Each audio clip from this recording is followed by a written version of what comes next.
Se o seu cachorro tá latindo pra parede, ele não tá vendo o anjo, não.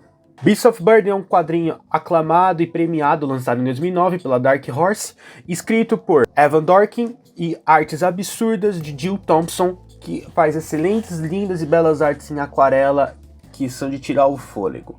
No Brasil, ele foi lançado em 2017 pela editora Pipoca e Nanquim, em uma edição de luxo que eu tenho aqui em mãos. Olha só, dá uma bisoiada, olha que coisa linda. Que coisa bonita. Dá uma olhadinha aí pra vocês, ó. Uma folhadinha. Coisa linda, ó. Não sei se tá tendo spoiler aí, não tô conseguindo ver. Mas olha que bonito detalhes, ó. Capa aqui. Muito bonito, né?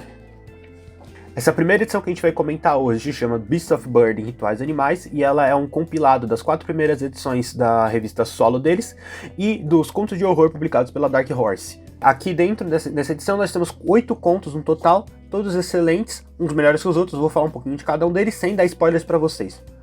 Bom, até o momento desse vídeo, o quadrinho está na sua 3ª edição e tem um spin-off que foca nos cães sábios. E essa primeira edição que a gente vai comentar, eu vou citar todas as histórias para vocês, mas eu vou tentar dar uma atenção especial nas que eu mais gostei. Não quer dizer que tem histórias ruins, todas são muito boas à sua maneira, só que elas têm propostas bem diferentes e eu não vou dar spoilers delas para vocês. Eu vou dar uma sinopse para interessar vocês e também vai ter um vídeo com spoilers se vocês gostarem desse, se esse vídeo for bem, né?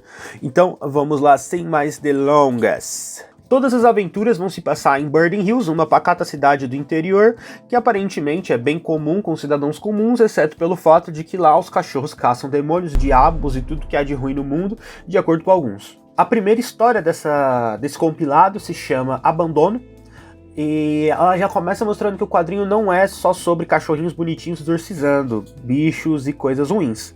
Nela a gente já conhece, né, a nossa matilha, por assim dizer, ali na primeira cena, né? E a gente já conhece os protagonistas, que vão ser Bugsy, um pitbull enorme, gigantesco, sanguinário, comedor de crianças.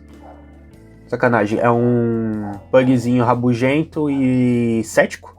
A gente também conhece Rex, um Doberman enorme, mas que paga de machão, só que na hora do vamos ver, às vezes dá aquela peidada. Também a gente conhece, naquela primeira cena, um gato vira-lata chamado Órfão. Sacanagem pra caralho com o bichinho, né, velho? O bicho é vira-lata e já chamam um cara de órfão. E a gente também conhece um Jack Russell muito simpático chamado Branquelo, que é bem elétrico e não é tão inteligente assim quanto a maioria dos outros cachorros. Logo em seguida a gente já também conhece Jack, um Beagle que aparentemente é super bem educado e campeão, que é super fiel e corajoso e é o líder ali do grupinho dos cachorros, né, da matilha dos cachorros, né, do bando dos cachorros. Eu sei que é matilha, tenho quase certeza que é matilha. Bom, nessa primeira história a gente já consegue sentir qual vai ser a vibe um pouco, porque além de ser muito engraçada, tem umas sacadas muito boas, piada de cachorro que não falta, tem uma cena em específico, prometo que é a única cena que eu vou comentar com spoilers, que é muito bom, que eles estão ali em um momento que eles têm que cavar, e aí o Branquelo começa a cheirar o fiofó do campeão, e ali é uma cena de cachorro, né, ele ficou nervoso e começou a cheirar o rabo do amigo, tem muita piada com cachorro, muita piada boa, uns trocadilhos muito bons, e é a mais pura vibe de invocação do Au-Au mesmo, esse quadrinho. Principalmente no começo, essa primeira parte, a gente já sente qual vai ser a vibe, a gente percebe que tem um sobrenatural que tem um tom sério, ao mesmo tempo que tem o tom bem humorado, e é uma história perfeita para introduzir, né? Porque além de ser aparentemente a primeira história deles ali mesmo, né? O primeiro contato deles necessariamente ali com o sobrenatural, a gente vê eles entrando em contato, a gente conhece um pouco do universo também, sem englobar tudo, sem correria, porque são 3 edições e cada história a gente vai entendendo um pouco mais sobre esse universo e ficando cada vez mais imerso nele. Então vale muito a pena você prestar. Essa história já é muito interessante e já é bem tocante, já te deixa meio balançado.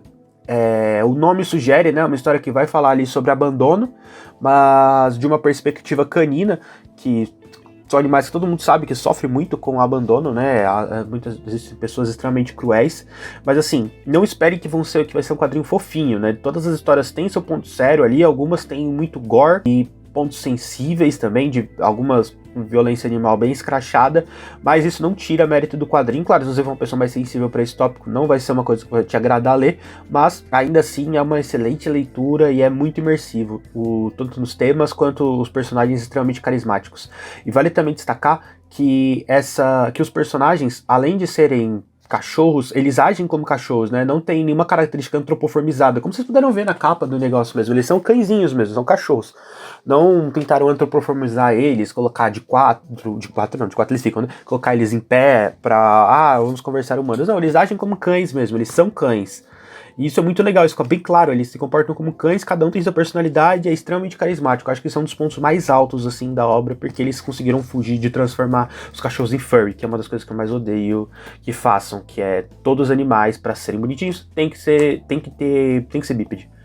Pra você contar uma história com bichos, eles têm que ser bípedes, isso me deixa triste. Não que sejam ruins todas as obras, né, mas às vezes é um pouco chato. Bom, a segunda aventura, ela já dá um outro tom, um pouco menos fantasmagórico do que a primeira, e ela já puxa pra uma parada que eu senti uma pegada mais Cthulhu nela, né? Porque a gente tem ali alguma relação com rituais, bruxas, coisas desse tipo. Em sinopse, assim, basicamente, tá acontecendo algumas paradas estranhas, tem muitos gatos pretos sinistros andando ali pela cidade, em paralelo que chegaram outras mulheres estranhas na cidade também, uma delas igualzinha a Meryl Streep. Olha, se não é a cara do Diabo Veste Prada, essa mulher. Enfim, e ela já traz um tom mais, pelo menos eu senti, né, um tom Cthulhu, e e além disso, nessa história pra mim, tem um dos quadros mais bonitos, que é um quadro de uma das cenas finais ali da história, onde, caramba, a arte da aquarela da Jill Thompson realmente ficou ridiculamente linda ali, ela conseguiu entregar literalmente tudo, muito bom, perfeito, parabéns Jill Thompson, gostei, tem uma aprovação aí, ó, continue assim. Mas é uma história muito legal também, a gente já vê uma extensão do que é o sobrenatural ali naquele universo e de como os cães lidam com aquilo, além de introduzir outros personagens, a gente conhecer mais pessoas não, né? Mais cachorros. A terceira história talvez seja uma das, se não a melhor, não é minha preferida, mas talvez seja uma das mais impactantes de certa forma, não tanto no sentido emocional, mas mais no sentido de referências mesmo, porque nela a gente consegue sentir muito de Stephen King, com algumas referências a Pet Sematary, e não podia faltar, né? Você tá falando de pet, que tá morrendo, e fantasmas e coisas desse tipo. Pet Sematary é uma referência que já tava vindo, dava pra ver ela vindo, assim, dobrando a esquina, e ela chega nessa história, e ela é muito, muito legal, ela traz um clima muito anos 80, assim, não fica muito claro no quadrinho em que período se passa esse quadrinho, né, em que período se passa essa história, mas fica ali alguma coisa entre o contemporâneo e anos 90, mas a vibe dessa história é bastante oitentista, principalmente na referência do Stephen King, como eu falei, mas também referências a outros filmes também, como Cujo e Não Se Deve Profanar o Sono dos Mortos, o filme do George Grau, muito bom, muito legalzinho também. Assisti uma vez só, eu não me lembro muito bem, mas Cujo eu nunca assisti, mas falam que é muito legal, mas eu vi muita gente falando que essa história tem bastante referência disso, além de Pet Sematary. Então, pra quem curte essa vibe, essa história é perfeita. É claro, as histórias não são muito longas, então não espera que você vai ver um grande mistério em torno, as coisas acontecem de certa forma rápida, mas ainda assim não parece que foi uma coisa corrida, as coisas se resolvem rápido, mas se resolvem de forma satisfatória, gostoso de ler, até porque são contos, né, e não é como se fosse uma história fechada, cada conto normalmente amarra pro próximo e vai trazendo elementos ali que vão agregando na história. Nessa história, eu acho que o ponto que dá pra dizer que seria o mais tocante no sentido emocional, né, é uma conversa que tem entre dois personagens ali, ou entre o Orphan e o Rex, eu acho que não tem problema falar isso, que explora muito a questão dos cães e dos gatos que são vira-latas e entre os cães que são adotados, né, que tem família, e como a vida deles é completamente diferente, que um dos pontos chaves dos gatilhos dessa história traz essa discussão à tona ali, e a gente consegue perceber muitas nuances, que tem certa profundidade, certo lastro com a realidade, uma conversa entre bichos que pode soar bem real, bem humana pra gente. Então, tem muitas camadas que você consegue cavar ali na história, muitas referências, tentar... E claro, provavelmente várias nuances que vocês vão perceber lendo, que eu não percebi. Bom, e se for falar de clima, é claro, é um clima claro ali de horror de cemitério, né, de... O que está acontecendo aqui, mas é uma história muito maneira, é uma das histórias que eu acho que tem uma das as melhores cenas de ação, de correria, é muito engraçado e ao mesmo tempo que é bem tensa, é muito maneira. E essa terceira história também serve pra gente perceber algumas coisas sobre a mitologia desse universo, né? Sobre as crenças dos cães, porque além eles lidam com demônios, com diabos, coisas assim, então quer dizer que eles acreditam em alguma outra solução, né? Um contraponto para eles, que seria, por exemplo, sei lá, um deus ou coisa do tipo, mas no caso deles, eles chamam a entidade que mais parece que chega perto de ser um Jesus, um deus deles, é o que eles chamaram de Grande Cão. Eles também citam batalha, uma grande batalha que houve, e a imagem da morte para os cães, que se chama a cachorra preta, que é quem vai buscar. Então, o cachorrão, fica esperto que a cachorra preta vai vir te buscar, viu? Au, au. A quarta história é a minha preferida. Ela se chama O Cachorro e Seu Menino.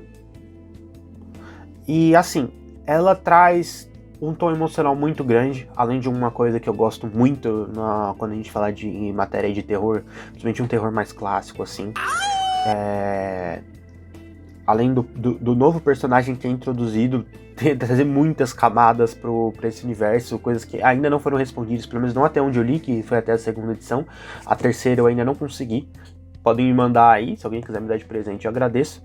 O clima dela é muito interessante porque ela começa com a introdução de um novo personagem, né, de um novo mistério ali, que dessa vez eu vou ter que dar um contexto para ficar não fácil, para entenderem pra vocês entenderem o que eu quero dizer. Eu vou ter que dar um leve spoilerzinho, mas é só de introdução mesmo, que aparece um menino que aparece ali na casinha do campeão e eles conseguem conversar com ele. Sim, o garoto fala cachorrês, eles têm um diálogo ali, ele começa a falar em cachorrês e eles têm um diálogo ali e disso se desencadeia uma grande amizade entre o garoto e os cães ali. E cara, essa história vai caminhando muito lentamente, você vai sentindo ali toda a conexão, a amizade entre eles, e principalmente entre o campeão e o menino, que vai gerando ali uma tensão, né? Porque você sabe que a história vai acontecer, que alguma coisa vai acontecer ali naquela história. Não vou dar spoiler do que acontece, mas assim, o final é de você ficar bem tocado, é pra você ficar bem emocionado, é bem emocionante, assim, não sei se chega a ser de chorar, porque tem uma outra história que eu acho que chega a ser mais de chorar que essa aí, né? Mas nossa, é uma história que te gera empatia, sabe? Você meio que sente o que os personagens estão sentindo ali, toda a dramaticidade, o cliffhanger. Então, cara, é a minha história preferida por vários motivos, além dos elementos que eu gosto de terror, estão lá. Tem também todo esse clima emocional entre cão e gente, entre animal e pessoa, que eu que adoro cachorro, tive cachorro a vida inteira, fiquei bem tocado também nessa história. E é muito interessante porque ela tem um contraponto interessante que a gente não é acostumado a ver, a perceber como é, né? Porque a gente como... Bom, não vou falar mais, então vou me empolgar. Bom, e depois do clima mais pesado da última história, essa traz um mistério de... Dá pra dizer como uma praga bíblica, por assim dizer, né? Eles lidando com profecias, algo que semelhante, não literalmente uma profecia, mas a gente sabe que o acontecimento dessa história tá profetizado em livros bíblicos e tal, então a gente já consegue fazer essa relação clara, e é mais um mistério, mais uma camada para esse universo, mais um tipo de situação para eles lidarem em Burden Hill. Essa situação, ela traz peso também, né? Assim como todas as histórias, você tem alguns tópicos que você fica um pouco mais sensível ali, que você fica, caralho, não acredito que isso aconteceu, mas serve como um grande gatilho para a evolução dos personagens nessa história. É uma história muito de transição, que mostra a importância deles melhorarem e estarem sempre preparados, e a gente vê a evolução, e a partir dali a gente vai ver eles evoluindo cada vez mais, com exceção da próxima história, que é com certeza ridiculamente tensa e ridiculamente triste.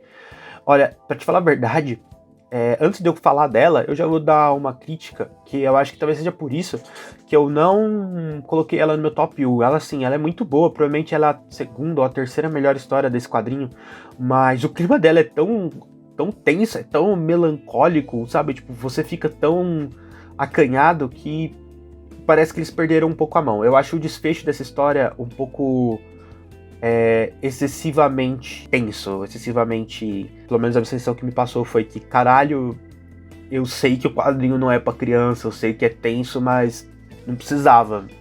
não precisava, porra. Soltaram, largaram a mão aí. Bom, e essa é uma história que serve pra gente se sentir mal, né? Vai tomar no cu, cara. Que história aqui que só de lembrar já fico meio bolado. Mas é uma história pra gente saber, onde os personagens percebem, né, como o peso das escolhas, as ações deles têm peso.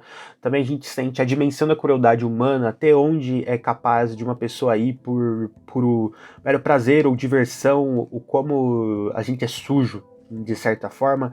Isso fica muito claro nessa história, de um jeito bem indigesto. Como eu disse antes, essa história eu acho que até ela perde um pouco a mão no final dela, mas é de longe a mais pesada, a que mais vai fazer a galera ficar boca aberta e chocado. E na 7ª história, nós temos uma história focada mais no órfão e no seu desenvolvimento de personagem, né? Uma história que serve pra ele ali, basicamente totalmente sobre ele. A gente conhece personagens novos também, e ela também introduz uma nova ameaça, assim, como se já não fosse bastante tudo aquilo de monstro, até praga bíblica acontecendo nessa porra dessa cidade. Agora eles têm mais uma outra ameaça pra lidar também, e essa talvez até a maior de todas, não sei. Se vocês lerem e descobrirem o que é, talvez vocês concordem comigo. Essa história traz mais uma ameaça, e ela traz um clima, um horror mais focado em o nojento, sabe?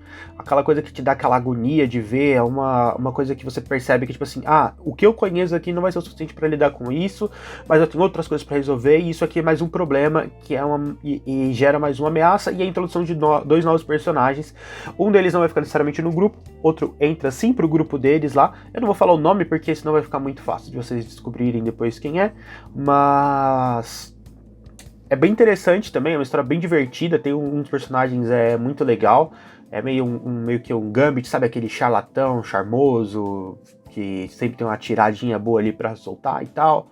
Um cachorro, bem gato, aliás, sabe? Essa última história, ela provavelmente é a história mais fraca da edição, não necessariamente isso é uma coisa ruim, porém, ela serve mais como um cliffhanger pra próxima edição, né? Pra Beasts of Burden número 2, mas ela serve como essa transição, né? E mostra ali que a ameaça, além de tudo que eles já viveram, é maior do que aquilo, é uma história focada mais em ação, a gente vê basicamente o que os nossos personagens aprenderam sobre como lidar com essas aberrações, com essas coisas sobrenaturais, de forma mais prática, né, na base da violência, por assim dizer. A gente vê que tem alguns que são bem mais aptos a isso, e no decorrer das histórias a gente foi percebendo que alguns têm certas aptidões para algumas áreas. Então, a gente sabe que, por exemplo, tem personagens com foco mais ali nos rituais, que tem uma tendência mais para as partes mais místicas, que seria tipo uma magia, alguma coisa assim, sabe? Meio que coisas mais clericais, algumas vezes até. E outros são combate físico, outros têm mais essas características, outros têm um foco mais na inteligência, no planejamento ali, outros são ágeis. Então a gente consegue sentir bem essas diferenças ali. Também eles contam nessa história com outros aliados que eles fizeram durante a história. Então a gente tem uma participação maior de outros cães ali, outros personagens nessa história. E ela termina com, né, pelo menos assim, eu não tô falando do final exato da história, mas é só pra vocês entenderem como é a tendência, né, dela. É uma história que termina assim, olha só, agora nós sabemos tal coisa, vamos ver o que vai acontecer. E aí encerra essa história. Bom, você deu pra perceber que Beasts of Burden não é um quadrinho só sobre bichos fofinhos resolvendo problemas. Tem diversas camadas nessa história, a gente consegue tirar diversas mensagens, algumas que são até muito humanas e ressoam bastante com a gente, outras que são muito sensíveis, principalmente para quem gosta de animais ou já teve animais de estimação. Então, estejam cientes quando forem ler, não recomendo para crianças, até porque não é um quadrinho infantil, tem bastante coisas literalmente não recomendadas, pode deixar elas até meio traumatizadas em relação a bichos. Então, leiam, aproveitem, se vocês lerem, digitem aqui, mandem no comentário o que vocês acharam.